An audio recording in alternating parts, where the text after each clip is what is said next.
మరో 30-40 ఏళ్ల వరకు జీవించి ప్రజలకు సేవ చేయాలనే తపనతో ఉన్నట్లు టిబెట్ ఆధ్యాత్మిక గురువు దలైలామా చెప్పారు. దలైలామా వారసుడి ఎంపికపై విస్తృత ప్రచారం జరుగుతున్న నేపథ్యంలో ఆయన ఈ వ్యాఖ్యలు చేశారు. హిమాచల్ ప్రదేశ్లోని ధర్మశాలలో 14వ దలైలామా 90వ పుట్టినరోజు వేడుకలు ఘనంగా ప్రారంభమయ్యాయి. టిబెట్లోని పలు ప్రాంతాల్లోనూ దలైలామా అనుచరులు, అభిమానులు ఆయన జన్మదిన వేడుకలు నిర్వహిస్తున్నారు.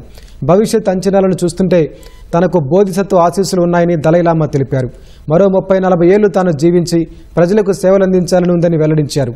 తమ దేశాన్ని కోల్పోయి భారత్లో నివాసం ఉన్నప్పటికీ టిబెట్లోని ప్రజల కోసం తానెంతో చేశారని ఆయన పేర్కొన్నారు. భవిష్యత్తులోనూ మరింత మందికి సేవ చేయాలని కోరుకుంటున్నట్లు చెప్పారు. గార్డెన్ ఫోర్డ్రోంగ్ ట్రస్టుకు మాత్రమే తన వారసుని నిర్ణయించే అధికారం ఉంటుందని ఇప్పటికే దలైలామా స్పష్టం చేశారు. తాను మరణించిన తర్వాతే తన వారసులు వస్తారని తేల్చి చెప్పారు. చైనా ప్రభుత్వం మాత్రం వారసుల ఎంపికకు తన ఆమోదం అవసరమని చెబుతోంది.